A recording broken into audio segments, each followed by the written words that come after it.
Good afternoon everyone, welcome to my channel. Class 10 की physics जो lecture series है उसका हमारा नेक्स्ट लेक्चर है।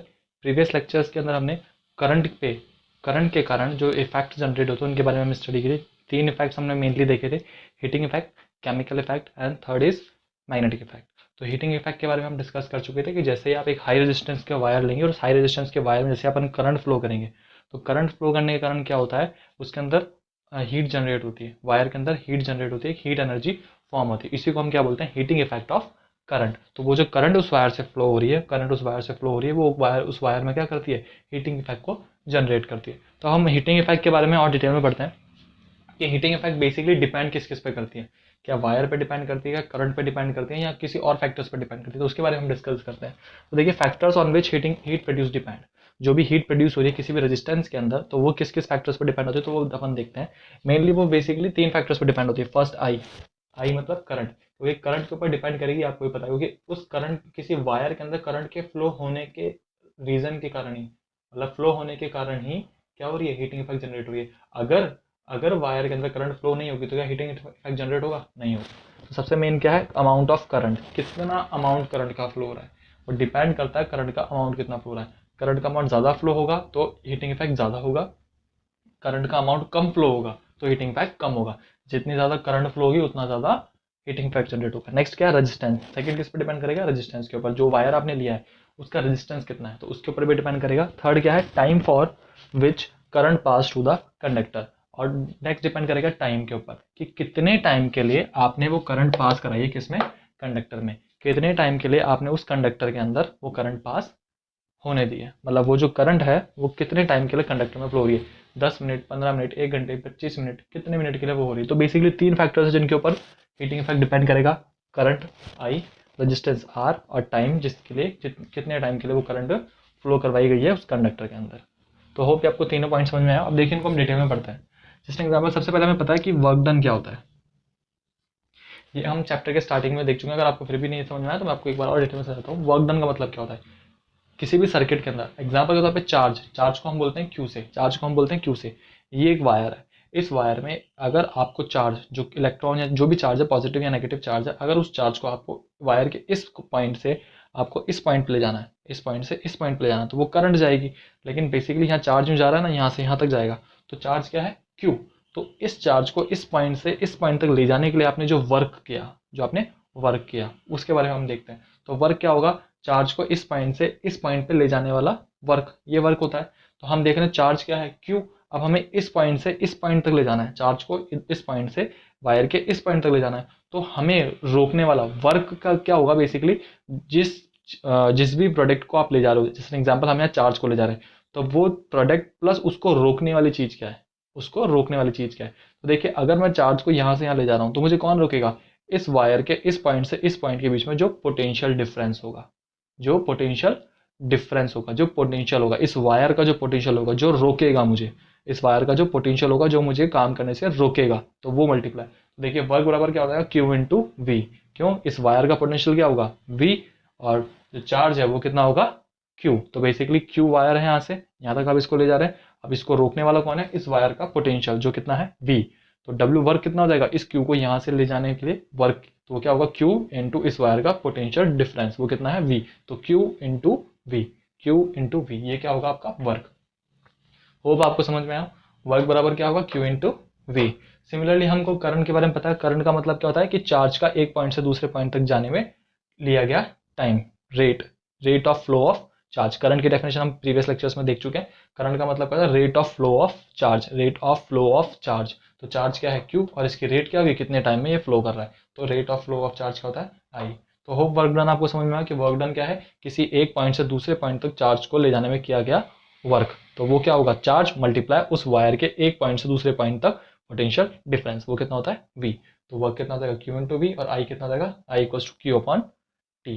तो होप दोनों पॉइंट समझ में आया। अगर हम इन दोनों पॉइंट्स को कंबाइन करते हैं, देखिए यहाँ पर क्यू है, तो यहाँ से अगर मैं क्यू की वैल्यू फाइंड आउट करता हूँ तो आई को ऊपर मल्टीप्लाई करूंगा, तो क्यू बराबर कितना आ जाएगा, यहाँ से आई इंटू टी। क्यू कितना आ जाएगा, आई इंटू टी। तो अगर मैं क्यू को यहाँ आई इंटू टी लिखता हूँ, वर्क कैसा कैसा, क्यू की जगह क्या लिख दिया मैंने, आई इंटू टी कहाँ से आया, यहाँ से आई इंटू टी आया, क्यू को यहाँ रखा, आई टी को ऊपर मल्टीप्लाई कर दिया, तो क्यू बराबर कितना आ जाएगा, आई इंटू टी। सिमिलरली अगर हम बात करते हैं वी की, तो v हमें ओम्स लॉ के अकॉर्डिंग पता है क्या कि v इक्वल्स टू क्या होता है I R, v equals to क्या होता है आई आर। अगर मैं v की वैल्यू पुट करता हूँ तो आई आर, ठीक है। तो ऐसे आपको समझ में आया कि w ऐसा कैसा है, q की वैल्यू हमने यहाँ से पुट करी है आई इंटू टी, क्यू बराबर कितना हो जाएगा आई इंटू टी, और v की वैल्यू क्या है according to Ohm's law, according to Ohm's law वो क्या है आई इंटू आर, ठीक है। तो सिमिलरली अगर ये इस तरह से हमने इस फॉर्मूले को और डिराइव कर लिया, अगर हम इसको सॉल्व करते हैं तो देखिए आई इंटू आई कितना हो जाएगा आई स्क्वायर, आई इंटू आई कितना हो जाएगा I square, then r into t, r into t. अच्छा ये प्लस नहीं है, ये मल्टीप्लाई है, इसलिए सारी चीजें एक साथ मल्टीप्लाई होंगी, ठीक है। तो आई स्क्वायर आर टी, क्योंकि दो आई है तो आई इंटू आई, जैसे कि आप मैथ्स में करते हैं एक्स इंटू एक्स कितना होता है एक्स स्क्वायर, तो सिमिलरली आई इंटू आई कितना हो जाएगा आई स्क्वायर, और ये आर आ जाएगा यहाँ पर और ये टी, तो आई स्क्वायर आर टी। होप समझ में आया। नेक्स्ट हम बात करते हैं ये वर्क क्या हो गया आई स्क्वायर आर टी। अच्छा वर्क क्या होगा हीट एनर्जी, वर्क ही क्या होगा हीट एनर्जी। देखिए इसको समझिए कैसे, आपने यहाँ से चार्ज को ले जाने के लिए जो वर्क किया, ठीक है, तो चार्ज यहाँ से जा रहा है, वो किसके अगेंस्ट जा रहा है इस पोटेंशियल डिफरेंस के अकॉर्डिंग, इस पोटेंशियल डिफरेंस के अगेंस्ट जा रहा है, तो क्यू इंटू वी ये क्या है वर्क, क्यू इंटू इन दोनों पॉइंट्स के बीच में पोटेंशियल डिफरेंस कितना है वी, तो क्यू इंटू वी ये क्या है आपका work.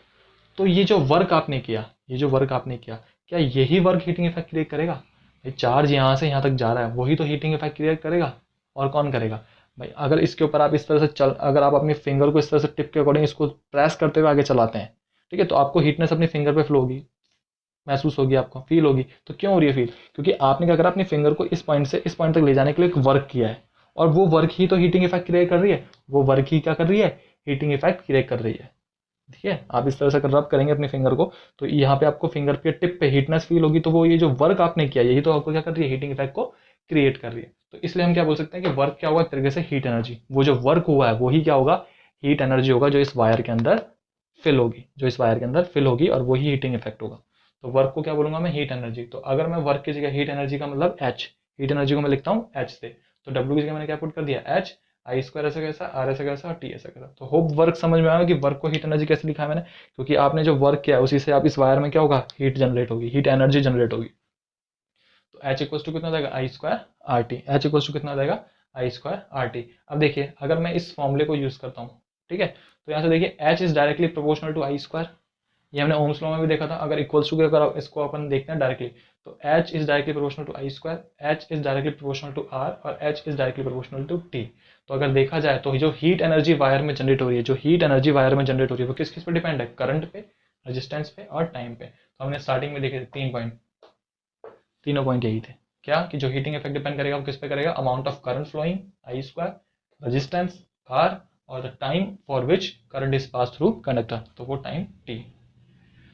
H equals to I square are T आपको फॉर्मुला ध्यान रखना है। यहाँ से हम बोल सकते हैं क्या कि H is directly proportional to I square, मतलब अगर आप करंट फ्लो करेंगे तो करंट के just double heating effect create होगा, क्योंकि आई स्क्वायर है, आई स्क्वायर है तो जस्ट डबल आई स्क्वायर, ठीक है। तो high heat is directly proportional to I square, heat is directly proportional to resistance, heat is directly proportional to time. तो होप पूरा हीटिंग इफेक्ट समझ में आया हो आपको कि किस तरह से जनरेट होता है। तो हमें बेसिकली तीन फैक्टर्स पता लग चुके हैं किसी भी सर्किट के अंदर जो हीटिंग इफेक्ट डिपेंड करेंगे, करंट, रेजिस्टेंस और टी। तो करंट के ऊपर आई स्क्वायर के फॉर्म में जनरेट होता है directly proportional to I square, resistance में डायरेक्टली प्रोपोर्शनल और टाइम पे भी डायरेक्टली प्रोपोर्शनल, और इसमें भी डायरेक्टली प्रोपोर्शनल, लेकिन इसमें क्या है आई स्क्वायर, मतलब करंट के स्क्वायर के डायरेक्टली प्रोपोर्शनल है। तो होप ये आपको समझ में आया। अच्छा अब इस जो हीटिंग इफेक्ट है, इस हीटिंग इफेक्ट के बेसिस पे हम डेली लाइफ में कुछ एप्लीकेशंस काम में लेते हैं, तो वो कौन कौन से एप्लीकेशंस है वो हम देखते हैं। तो practical applications of the heating effect of current, जो हीटिंग इफेक्ट आपने ये देखा अभी स्टडी किया है कि वायर हीट करेगा, तो उसको कुछ हमको डेली लाइफ में भी देख सकते हैं। जैसे कि इलेक्ट्रिक आयरन प्रेस जो होती है, इलेक्ट्रिक आयरन जो होती है, तो देखिए आप वायर कनेक्ट करते हैं और वायर से वो ऑटोमेटिकली वो प्रेस गर्म होती है, हीट होती है। वो कैसे होती है, सेम प्रोसेस, ये प्रोसेस।